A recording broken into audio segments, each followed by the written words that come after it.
Quero agradecer muito a sua presença aí do outro lado da telinha, mas também agradecer a presença especial do Jordano Metalúrgico. Vamos chamar de Jordano, viu, Jordano? Seja bem-vindo aqui ao programa Bate-Papo. Muito obrigado, viu, querido? Obrigado a vocês pelo convite. Boa tarde aí, James. Boa tarde, Carlos. Boa tarde aí a todos que seguem a Rede Super aí. Obrigado, Jordano. E também tem que agradecer mais uma vez com a gente o querido James Pinheiro. James Pinheiro? É James Pinheiro mesmo, né? Pinheiro. Que é o ícone da TV brasileira, apresentador do programa Advocacy. Obrigado, James. Obrigado, Cássio. É um prazer, cara. Então, hoje vamos entrevistar o Jordano. E para fazer essa entrevista, nós teremos 38 minutos ao longo da entrevista, divididos em 2 blocos de 19 minutos. O tempo do candidato vai ser cronometrado e, Jordano, começa agora, ok? Vamos começar a nossa entrevista, o tempo está correndo. A primeira área que a gente vai perguntar, Jordano, é sobre segurança, algo que tem incomodado muito. Eu vou fazer a pergunta e depois o James vai fazer um complemento, tá bom, James? Okay. Primeiro, qual a sua proposta para o setor de segurança do Estado? James. E aí, Jordano, acho que uma coisa importante que temos hoje no Estado são os assaltos que têm sido muito evidentes, né? E recorrentes. Então, arrombamentos em casas com arma, comércios nos bairros, e isso é muito comum e causa muito transtorno, que são, aliás, roubos a celulares, etc. E esses a banco, que agora parece que uma região do Estado de Minas, sobretudo o sul do Estado, talvez a proximidade com São Paulo, isso tem sido muito comum. Como é que você tem visto isso e que proposta especificamente nessa direção, né, Cássio? A primeira coisa, né, que nós estamos primando no nosso programa, que para combater de fato a violência, nós precisamos primeiro melhorar a vida das pessoas. Nós temos aí mais de 28 milhões de trabalhadores desempregados no nosso país. E nós temos aqui em Minas 3 milhões de desempregados. Então, diante de tal situação de desemprego, diante da dificuldade, para ter hoje, para a gente conseguir arcar com as despesas de uma casa, no gás, da gasolina, de toda essa situação que a gente vive no país, e diante desse processo de corrupção que assola, tanto pelos grandes partidos quanto seus candidatos, e envolvimentos com as grandes empresas e com os grandes bancos, a gente vive uma situação no nosso país de muito sofrimento. Nós estamos aí diante de uma crise política, diante de uma crise econômica, mas uma crise econômica que está sendo colocada nas costas da classe trabalhadora e do povo pobre do nosso país. Então, por isso que a gente fala, primeiramente, nós temos que melhorar a qualidade de vida do nosso povo para, de fato, combater aí essa questão da violência. Só alguns números que a gente acha importante colocar. Aqui em Minas, só no ano de 2017, foram mortas, assassinadas 433 mulheres, caracterizadas como crime de feminicídio. 43 LGBTs. Minas está hoje em segundo lugar nessa situação. Então é toda uma violência que atinge a nossa população, mas que atinge de fato a população mais pobre.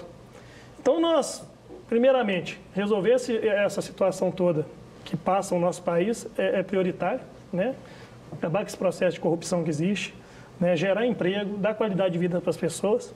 E aí, no plano, para a gente desenvolver a questão da segurança pública, a gente precisa desmilitarizar a polícia. E até uma pesquisa que foi feita no ano de 2013, 70% das tropas entenderam que tem que ser dessa forma. Porque hoje, o que acontece? Quem tem posse de arma no nosso país? Quem está tendo arma, é o tráfico, é as milícias e a polícia militar. E como fica a classe trabalhadora e o povo pobre nesse sentido? Desarmada e sofrendo com toda essa violência que gera aí, através do tráfico, a polícia, e muita gente inocente morrendo. Então a gente entende que tem que desmilitarizar, porque a hierarquia da polícia militar, ela pressupõe da época da ditadura militar, desse regime que o exército é que faz os treinamentos, e acaba que vira um enfrentamento contra a população, e morre muita gente. Mas na prática, o que é desmilitarizar a polícia? Seria trazer ela para junto da comunidade, e que na comunidade você criasse os comitês de, inclusive, autodefesa, junto à polícia, porque os policiais são colocados na linha de frente. E muitas das vezes esse aparato do governo, o mando é para matar pessoas. Não é? E nos confrontos, o que tem morrido é muita gente simples, muita gente pobre, muito trabalhador, muito filho de trabalhador. Então a gente precisa desmilitarizar, né, a polícia militar, colocá-la em conjunto com os comitês populares e aí sim a gente consegue traçar uma política melhor. Porque a gente tem a polícia civil. Isso. Né? Então seria agregar os que são militares na Polícia Civil ou fazer uma nova polícia? Como é que seria? Isso, fazer uma nova polícia com conjunto e acompanhada por comitês populares, que avaliassem as ações dela e propôssem ações, né, na defesa aí das pessoas e tal. Tranquilo? Saúde, vamos falar de saúde, uma área que atinge a todos nós, né, temos os nossos problemas nessa área. E pensando na saúde pública, sobretudo no nível estadual, Jordano, é algo que nos preocupa, né? Quais seriam as suas propostas com relação à saúde pública no nível estadual para Minas Gerais? Eu acho que, sobretudo, Cássio, nesse atendimento que é de média complexidade na saúde, que é de responsabilidade do Estado, né, e na gestão dessa saúde, assim, hospitais. Nós vivemos um problema sério em Belo Horizonte, que vem pessoas com tratamentos mais complexos do estado todo. E as cidades polo, elas padecem disso. Não tem hospitais com mais recursos, com mais equipamentos e com mais especialistas. Então, isso é uma carência. E é comum você encontrar pessoas que vêm do Vale de Jequitinhonha, até do Triângulo Mineiro, para tratamento, por exemplo, oncológico em Belo Horizonte. São 2 tratamentos, né? A doença e os deslocamentos e hospedagem em Belo Horizonte, que é uma verdadeira dificuldade. Qual a proposta para isso, com relação à remuneração do servidor da saúde, que é sempre uma reclamação, e a chamada humanização da saúde? Tanto a vida das pessoas que necessitam do atendimento na saúde hoje é muito sofrida, como a dos profissionais que trabalham na área de saúde, que são mal remunerados, tem toda uma dificuldade nos postos de trabalho, né, com falta de equipamentos de proteção coletiva, individual, com uma jornada, inclusive, extensiva, né, e baixos salários. E, diante desse quadro, a proposta do PSTU, primeiramente, a gente deixa muito claro, saúde não pode ser mercadoria. E o que acontece hoje? Como nós temos aí vários planos de saúde, como nós temos uma indústria forte de medicamentos, como nós temos grandes laboratórios, que ganham muita grana com essa situação, então se precariza o serviço público através do SUS, né? Então, o que a gente prima? Que privatize, que estatize, né? Na verdade, que restatize todo o setor privado, que coloque sob o controle dos trabalhadores, no caso, usuários do SUS e os trabalhadores em saúde, o que a gente entende que vai gerir de forma melhor, estando estatizado. Porque esse lucro que hoje é gerado vai para a mão de poucos. Estando sob o controle dos trabalhadores e do povo que usa o SUS, a gente acredita que pode gerenciar melhor. O que a gente defende? Que tenha um SUS 100% de qualidade, né, 100% gratuito e de qualidade para as pessoas. Agora, para isso, é importante destinar a verba de forma correta para essa área prioritária, que é a área da saúde. Mas, Jordano, o que é? 2 coisas, eu acho que desdobram algumas preocupações, né, Cássio? A primeira delas é o que é estatizar o privado? Os hospitais privados, os planos de saúde, o que isso significa na prática para a população? A outra coisa que eu acho que é importante colocar é a chamada humanização da saúde. Porque a população reclama da qualidade não só dos serviços ofertados pelo Estado, mas do próprio atendimento. Então isso precisa melhorar, né? E também o seguinte... Tá bom, vai estatizar tudo isso e o recurso para bancar essa estrutura, se for reestatizado ou estatizado o atendimento hoje que é privado? Então, nós temos um problema de déficit complicado no Brasil hoje, né? Isso, mas o que nós do PSTU defendemos para que tenha essa verba para investir nas áreas prioritárias? Nós defendemos que pare de pagar a dívida. Isso é um programa nosso nacional apresentado por Vera e Hertz, né, nossa candidata a presidente e Hertz vice, que é um programa nacional do PSTU que tem que parar de pagar a dívida. Né? A gente produz aqui uma riqueza imensa no nosso país. O estado de Minas, por exemplo, a gente tem ouro, minério, uma indústria de base forte, o agronegócio. Mas está ficando na mão de quem essa produção, essa riqueza que tem no nosso estado? O suor dos trabalhadores. Aonde está ficando, de fato, o investimento nessas áreas? Então, por isso que a gente defende, né, primeiro, o não pagamento da dívida. Porque com o não pagamento da dívida, a gente pode pegar esse recurso, investir em planos de obra pública, investir na saúde e, de fato, dar qualidade no atendimento na saúde. Isso, primeiro, parar de pagar a dívida. Restatizando as empresas que foram entregues para o capital privado, Todo o lucro que essas empresas estão tendo, tanto a mineração, quanto a indústria metalúrgica, siderúrgica, quanto o agronegócio que fica na mão de poucos, sobre o controle dos trabalhadores, a gente tem certeza que a gente administra melhor e, de fato, vai ter recursos para fazer. O que acontece hoje é que os partidos, e tanto o governo de Anastasia, quanto de Aécio e agora de Pimentel, privilegiam o lucro dos grandes bancos e das grandes empresas. É uma vergonha o que se paga de royalty da mineração para o nosso Estado, 0,2%. Isso é uma miséria que se passa para cá diante do lucro que essas grandes empresas têm. Então, nós defendemos a reestatização das empresas, defendemos o não pagamento da dívida e, com isso, de fato, a gente vai ter grana para investir no serviço público, melhorando o salário dos trabalhadores, melhorando a qualidade de vida daquelas pessoas que estão indo para o atendimento e até trabalhando de forma preventiva para que as pessoas não adoeçam ou não cheguem, né, nessa situação que vive hoje aí de caos na saúde. Jordano, a área de educação é uma área muito, muito importante, nós temos muitos professores, né, nos ouvindo, nos vendo, né?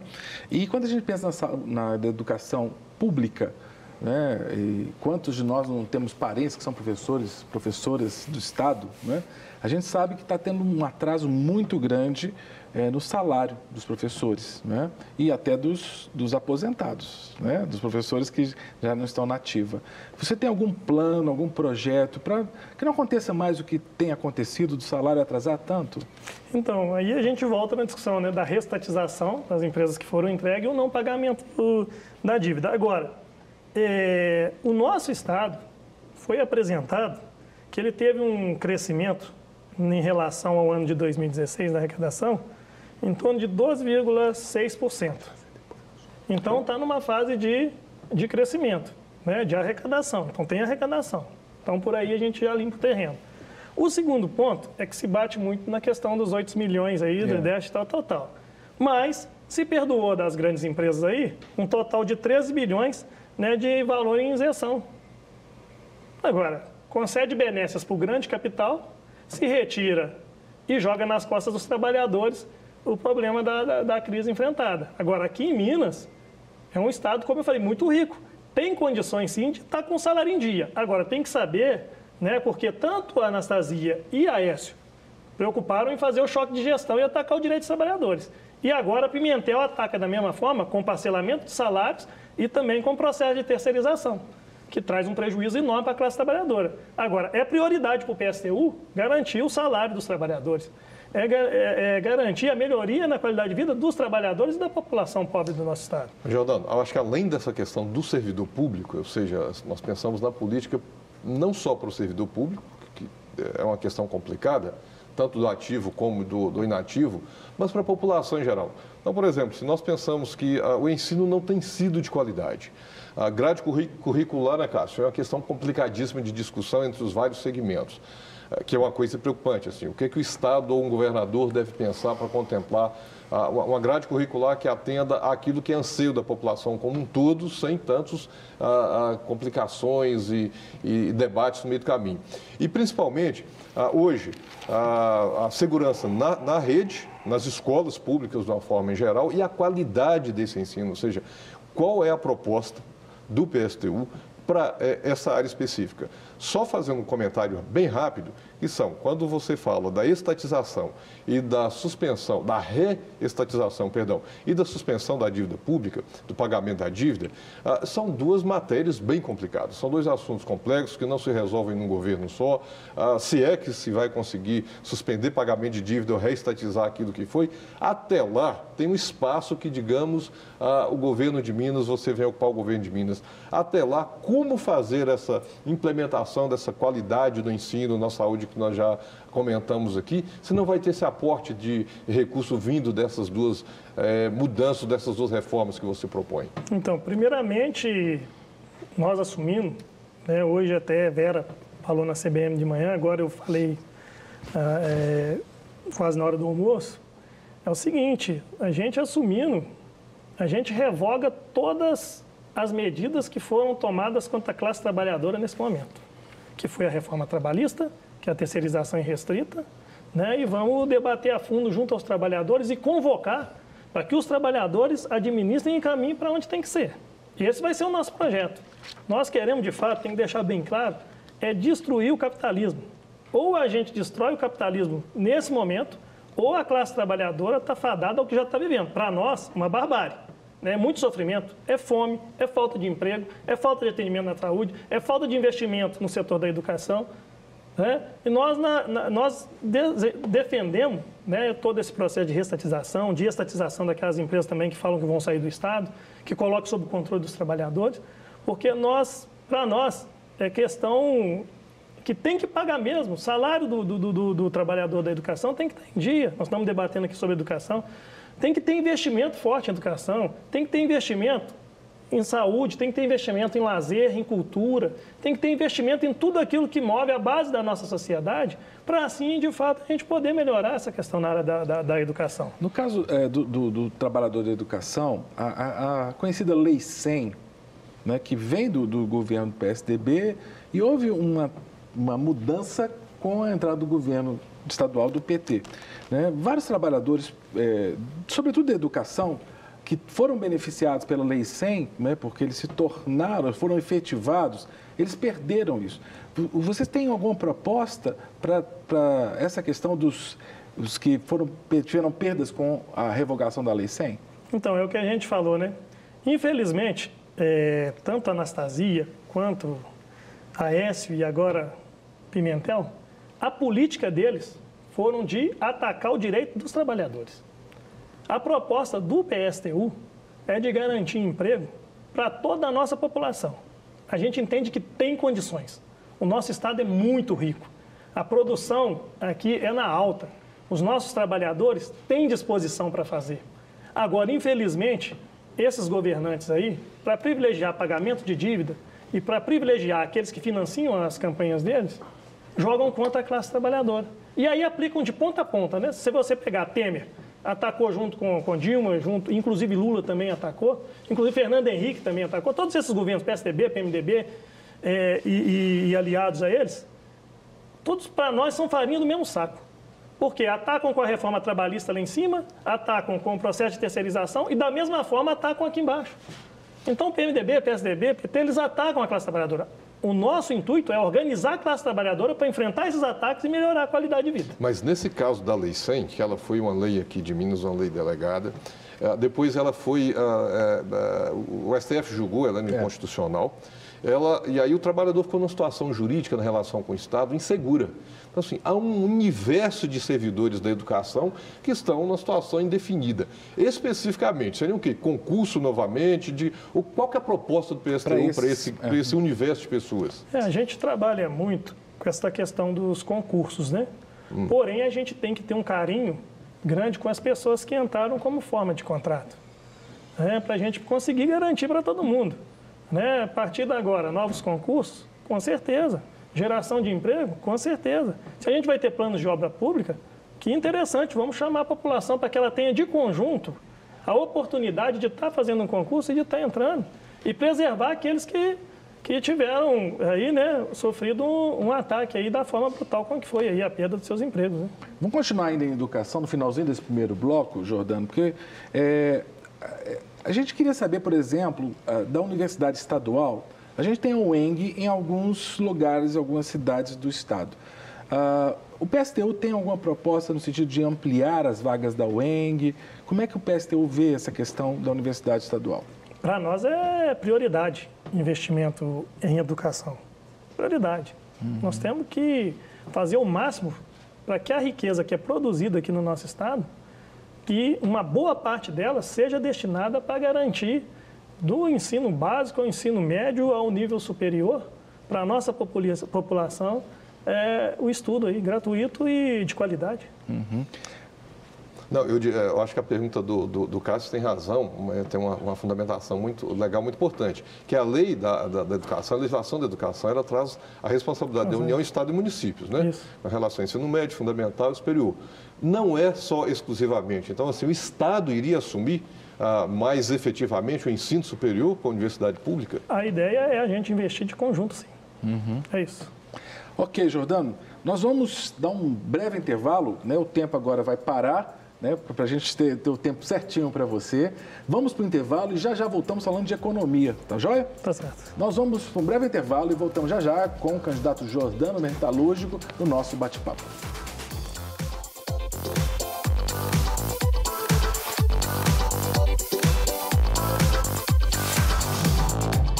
Estamos de volta com o nosso bate-papo nessa série de entrevistas com os candidatos ao governo de Minas Gerais. Estou aqui com o candidato do PSTU, Jordano Metalúrgico. Candidato, vai começar agora a contar do tempo novamente, tá ok? Vamos falar de economia. Já falamos muito de economia, né, James?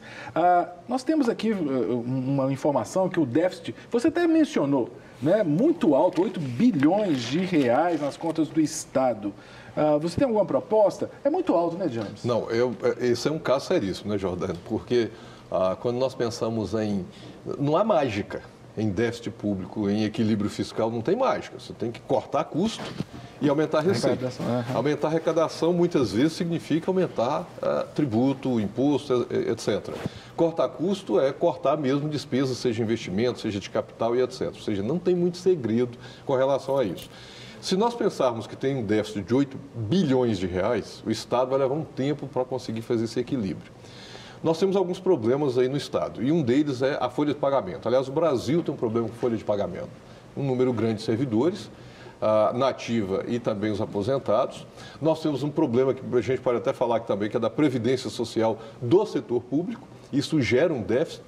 E aí, a pergunta para você, Jordano, 8 bilhões de déficit, como lidar com isso? Como equacionar isso num período de 4 anos ou mais? Né? Qual que é a proposta do PSTU para isso? Um ponto que é importante a gente lembrar aqui sobre esse ponto da economia é que, mesmo diante dessa crise, Minas é o segundo estado com maior PIB, né, do Brasil. E, como anteriormente eu coloquei... Terceiro, não? Terceiro. Segundo. São Paulo, Rio e Minas. Segundo, não, Minas, hoje segundo. É o segundo? Minas, segundo. E fala-se desse déficit aí para, no caso, os governantes que estão aí, né, os anteriores da agora, eles usam para argumentar o não pagamento do servidor, as dificuldades que enfrenta para investir em saúde e tal. Porém, é aquilo que eu falei, isentaram as grandes empresas em 13 bilhões. É um valor bem maior do que os 8. Mas então, isentaram de quê? Isentaram dos impostos, desoneração de folha, tudo isso. Porque a desoneração da folha, ou a exoneração da folha, é uma prerrogativa da União, né? Então ela deixa de arrecadar. Evidentemente que, por tabela, vem uma consequência para o Estado na participação do Estado, no fundo. Isso. Mas não é diretamente do Estado. E esse é um déficit das contas do Estado, considerando toda a arrecadação do Estado e todas as despesas do orçamento do Estado. Então, assim, mesmo considerando essa desoneração e algumas isenções, etc., mas o Estado especificamente, qual que é a proposta dele para conseguir equilibrar as contas? E eu falei, né, teve 12,6% de crescimento. Então, não é verdade que ele está no ritmo ao contrário do que a gente está falando. Ele está indo, na verdade, na fase de crescimento. Agora, as medidas é aquelas mesmo que eu comentei anteriormente, para ter investimento em saúde, para ter investimento em educação, para melhorar a qualidade de vida do povo mineiro e no nosso país, é o nosso programa nacional. Né? Para resolver toda essa situação, é de fato fazer uma rebelião da classe trabalhadora, reorganizar os trabalhadores, organizar em bairros, canteiros de obra, nas minerações, em todos os locais de trabalho, no serviço público. E aí, de fato, fazer que o investimento venha, de fato, para onde tem que vir. Porque hoje, o que acontece na política? Vamos ser muito sinceros.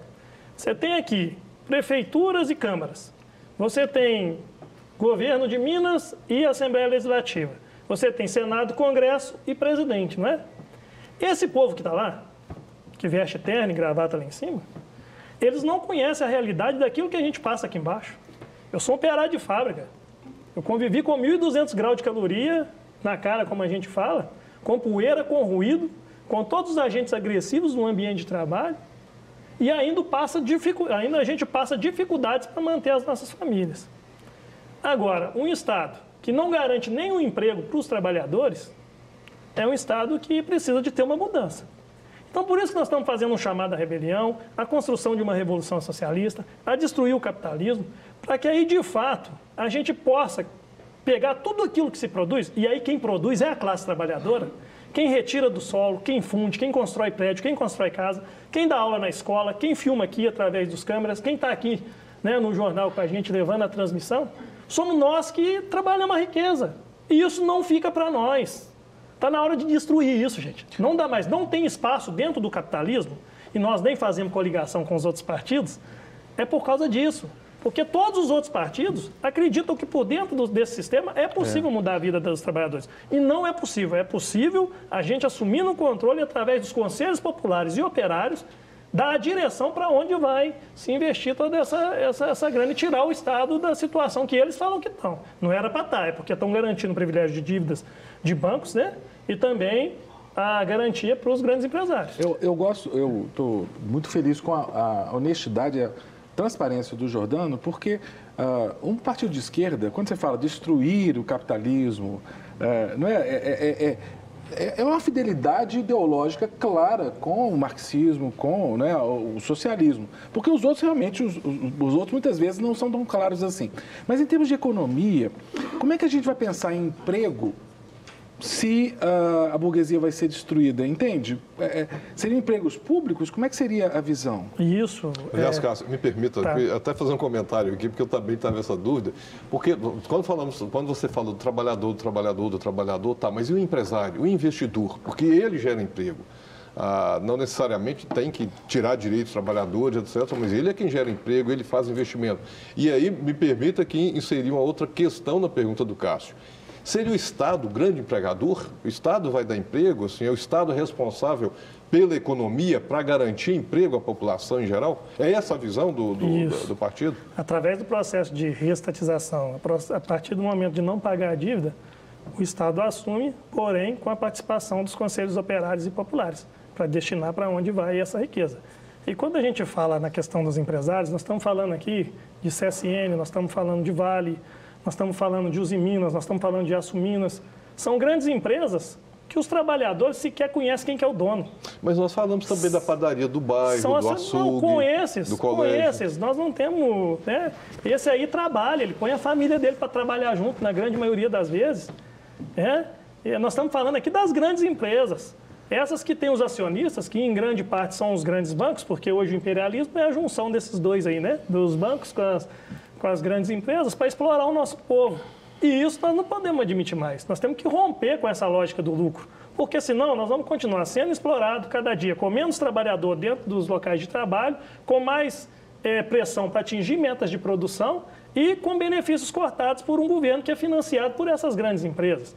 Então, sob o controle do trabalhador, sob o controle dos conselhos populares, a gente consegue reduzir a jornada de trabalho, a gente consegue melhorar as condições de trabalho, a gente consegue evitar essas tragédias que foram cometidas, como lá em Mariana, através da Samarco, da Vale, da BH Billiton, que além de explorar os trabalhadores, exploram o subsolo e ainda mataram pessoas lá. E aí o governador, em vez de ir para o lado das pessoas e dos trabalhadores, ele foi lá para dentro para defender aquela empresa.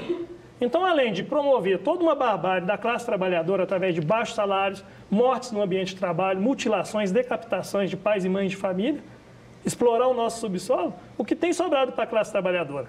O que tem sobrado? Nós estamos vivendo aí processo de violência, de falta de atendimento à saúde, na educação, tudo isso, fruto de quê? Do lucro do grande capital. Então, não existe espaço. E outra, os acionistas dessas empresas, o que eles produzem? Nada. Produzem nada. Na verdade, para nós, são verdadeiros parasitas, é isso mesmo, a palavra é essa. Agora, os trabalhadores não. Os trabalhadores sabem produzir. Se um acionista dessa empresa vier a falecer aqui no dia de hoje e não falar nada lá nas empresas, até o fim do mês que vem, a produção corre do mesmo jeito. Os trabalhadores não sabem quem são essas pessoas, não sabem quem está lucrando em cima delas. Sabemos que são grandes bancos, grandes empresas, que se instalam, e às vezes, com isenções de impostos dos governos, cedendo os espaços físicos, cedendo as nossas terras, as nossas riquezas. E aí? Está ficando para quem? Então é nesse sentido que nós chamamos uma rebelião da classe trabalhadora para a tomada do poder, para ficar sob o controle da classe trabalhadora. O Jordano, eu estava até falando, não sei se eu comentei ao vivo ou em off aqui, que eu não estava vendo direito, mas você usou a palavra rebelião, que é bem interessante. É da candidata a presidente da República que aparece rebelião? Isso, a Vera. Isso. Como é que vocês encaram isso? Sobre a questão da rebelião. Porque você é um candidato, então você está num processo democrático. Você está tentando chegar ao governo pela via democrática, não por uma via de rebelião. Como é que vocês têm visto essa questão? O problema é que não existe um processo democrático de fato, né? Vamos pegar agora pelo momento das eleições, fica muito claro isso. Só que em Minas, hoje, tempo de TV para apresentar o programa. Anastasia vai ter quase 5 minutos. Pimentel vai ter quase 4 minutos. O PSTU vai ter 5 a 6 segundos. Segundos. Como que nós do PSTU vamos apresentar o nosso programa se não for espaço igual que vocês estão concedendo para a gente aqui? Né? Igual foi concedido em outras emissoras de TV e rádio aí? Não vai apresentar. Agora, o chamado à rebelião é para construir, através dos trabalhadores, e aí de forma democrática, que de fato se destine de forma correta, porque nem a forma que é hoje não é feito. Se você pegar aquilo que eu falei de câmaras, de tudo e tal, os caras votam lá em cima, mas não conhecem a realidade aqui de baixo. E se conhecem, fazem de propósito para atrapalhar com a vida de todo mundo aqui embaixo. Mas, Jordano, me permita assim, puxar um pouco para o cenário nacional, para nível nacional. Qual que é o modelo de Estado quando vocês falam numa rebelião da classe trabalhadora? Seria um Estado mais totalitário? Seria um Estado democrático de direito, digamos assim? Que modelo de Estado é esse que se pretendia implantar, ou se pretende implantar, perdão, com a ascensão da classe trabalhadora e, de uma certa forma, um esvaziamento ou enfraquecimento de outros segmentos da sociedade ou da economia, como você mesmo mencionou, grandes empresas e etc. Então, que modelo é esse de Estado? O modelo que nós defendemos é que, caso os nossos candidatos eleitos, a primeira coisa que a gente vai fazer é organizar os conselhos populares, os conselhos de trabalhadores. E aí esses conselhos vão determinar o que as instituições devem fazer. E o legislativo, como que teria papel? Hoje a gente pega aí. Ou não teria legislativo? Eles votam de acordo com aquilo que é interessante para eles. Nós não podemos aceitar isso. Nós queremos uma participação popular que seja ouvida e que ela destine como que deve ser feito. A gente pode pegar, inclusive, pelo judiciário. Olha a covardia que foi feita com os trabalhadores agora recentemente. Além do ataque pelo governo, pelo Senado e pelo Congresso da reforma trabalhista, da terceirização irrestrita, que isso traz prejuízos enormes para a vida da classe trabalhadora, o Supremo agora, os mesmos ministros lá, né, que votaram 16% de reajuste de salários para eles, que inclusive tem muitas benesses para além do alto salário que eles têm, foram os mesmos que votaram a terceirização irrestrita no processo que estava sendo julgado. A terceirização irrestrita significa mais morte no ambiente de trabalho, mais decapitação, menos salário e jornadas maiores de trabalho e mais exploração. Não gera emprego. A reforma trabalhista não gerou emprego, a terceirização não gera emprego e quando gera, gera de forma precária. Então tem que ter intervenção do povo. Nós somos a maioria, a classe trabalhadora e o povo pobre do nosso país é a maioria. É a maioria. E não pode deixar essa minoria que está aí, dessa burguesia covarde que tem no Brasil, porque é covarde. Porque lá para o grande capital ela cede. Mas cá para o povo nosso e pobre aqui, ela oprime da maior forma possível e explora. Então nós não podemos deixar isso continuar acontecendo. Agora, no caso, na hipótese do PSTU não assumir o governo federal, suponhamos que seja um outro partido que ganhe a presidência da República e o PSTU assuma o governo do Estado. Como é que você imagina uma relação de um governador do PSTU com um governo que não seja também do mesmo partido? Eu tenho certeza que a partir do momento que a gente implementar essa questão dos conselhos populares e de trabalhadores e operários, isso vai ser um modelo a nível nacional e internacional. E tem que começar de algum lugar. E a gente sabe da disposição dos trabalhadores brasileiros para a luta, né? Mas eu acho que tem um complicador aqui na pergunta do Cássio, que é o seguinte. Nós vivemos aqui em Minas há algum tempo, assim, o governo estadual de um partido, o governo federal de um outro partido. Isso tem um reflexo, talvez negativo. Quando você fala desse modelo de participação do trabalhador, desses conselhos, etc., o Estado de Minas não tem como fazer uma reforma do Estado de Minas, porque isso é uma reforma do Estado brasileiro, onde você diminui o tamanho do Estado ou do Legislativo ou tira da instituição e cria outras formas de participação. Ou seja, você tem que mexer na estrutura do Estado brasileiro, na Constituição da República. Então, quando a pergunta do Cássio é um outro governo, um outro partido, outro grupo assume a presidência da República e o governo nacional. Como que o Estado, porque ele não vai conseguir fazer isso, ele teria que fazer reformas estruturais que não têm poderes, atribuições da Constituição da República para fazer alterações aqui na estrutura do Estado. Então, o legislativo não tem como mexer. Ele vai ter que ter uma Assembleia Legislativa, né? Esse é o modelo do Estado brasileiro na Constituição da República. Então, como que seria isso, criar esses conselhos dos trabalhadores, populares, etc., se não cabe isso na Constituição da República e aí o partido, o PSTU, não teria essa gestão no governo federal? Então, agora, diante da organização da classe trabalhadora, a gente pode mudar muita coisa no país, né? Haja visto a greve do dia 28 de abril do ano passado, a maior greve geral da história do nosso país, contra a reforma trabalhista, contra a terceirização restrita, contra a reforma da Previdência, tanto é que não aprovaram. Não quiseram nem votar. Né? Agora para frente tem alguns partidos falando que vão fazer, mas vai ter muita luta da classe trabalhadora. Nós tivemos ocupação de Brasília com 150 mil pessoas. Nós tivemos recentemente greve dos caminhoneiros, greve dos petroleiros, greve da educação municipal, greve da educação estadual. Então, todo um processo de enfrentamento que mostra que a classe trabalhadora está insatisfeita com tudo que está acontecendo aí e que precisa ser mudado. Agora... E nós acreditamos que a força da classe trabalhadora, unida, organizada, ela muda qualquer legislação e faz, em vez dessa questão aí que eles colocam da questão fiscal, né? Coloque aí a responsabilidade social, que está matando gente, que está morrendo gente, que está sofrendo com essa barbárie. Por que não tem a responsabilidade social, que mata, que coloca o povo na miséria, no sofrimento? Aí fala em responsabilidade fiscal, para garantir aí o pagamento da dívida.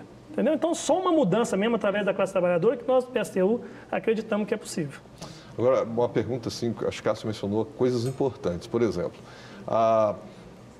você falou de reforma da Previdência. Você está perguntando a relação com o governo federal. A reforma da Previdência é uma atribuição do governo federal. Quando nós pensamos em Estado, equilíbrio fiscal, déficit, as contas em geral, a primeira coisa que é colocada na mesa, o primeiro assunto é Previdência Social, que é deficitária.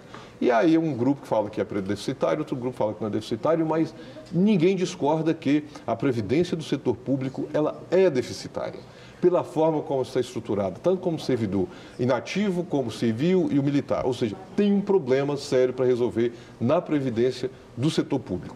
Se você fala que o Estado tem condições de absorver, né, Cássio, e garantir emprego e absorver essa mão de obra, não seria aumentar mais ainda esse déficit da Previdência, sobretudo do setor público, que não é uma exclusividade do Brasil, isso é um problema mundial. Como lidar com a Previdência? Então, com toda essa geração de riqueza que tem no nosso Estado, é possível garantir, sim, uma aposentadoria e de qualidade, né, com maior salário. E também preservar o pagamento dos salários de quem está atuando. Nós não achamos, nós do PSTU, que o caminho é fazer a reforma da Previdência. Não é atacar o direito dos trabalhadores. Nós do PSTU, o nosso programa é para defender e preservar os trabalhadores. Se a gente tem um plano de obras públicas, se a gente tem geração de emprego, se a gente tem uma jornada reduzida sem a redução do salário, possibilita que tenha mais emprego e que o emprego, por exemplo, do setor metalúrgico, quando foi fechado a Novelis aqui em Ouro Preto, a cada um metalúrgico que foi demitido, geraram mais 5 desempregados. Então, se você tinha ali na média de 900, 4.500 pessoas na região ali de Ouro Preto perderam o emprego. Agora, se mantém o emprego lá, se o Estado assumir e estatiza aquela empresa ali e estivesse produzindo a todo vapor, ia ter lucro. Então, possibilita, além da geração de renda nos municípios, a renda no Estado e melhora, assim, a arrecadação, possibilitando, assim, o pagamento das aposentadorias. Eu queria, estamos na reta final, né? Falta aí poucos segundos, viu, Jordano? Em 30 segundos, você consegue dar um recado final aí para o seu eleitor, para aqueles que vão votar para o governo do Estado? Pode usar o nosso tempo aqui. É isso aí. Nós do PSTU estamos convocando, de fato, aqui, a toda a classe trabalhadora do nosso Estado, do nosso país, a todos aqueles que sofrem com as opressões, né, a organizar todos aqueles que moram nas periferias e sofrem aí com tudo que a gente debateu aqui anteriormente, que venha para junto do PSTU, venha construir esse partido, vamos mudar a realidade desse país, vamos organizar as lutas, porque aí sim a gente pode gerar emprego, melhoria na qualidade de vida de todo mundo. Quero agradecer demais Jordano Metalúrgico, candidato do PSTU ao governo de Minas Gerais. Agradecer muito ao advogado e apresentador James, que nos ajudou com esse programa. Obrigado, e agradecer a você que assistiu a entrevista com o candidato do PSTU ao governo de Minas Gerais, o Jordano Metalúrgico. Muito obrigado. Continue aqui na Rede Super, sempre inspirando sua vida. E assista sempre os nossos programas Bate-Papo, diariamente, 12h15 a 1h. Um grande abraço e até o próximo programa. Tchau, tchau. Não quer ficar um segundo por fora da nossa programação? Agora você pode nos acompanhar através das plataformas digitais. Não perca tempo. Acesse, curta e siga-nos. Fique por dentro de tudo o que acontece por aqui. Rede Super, inspirando você.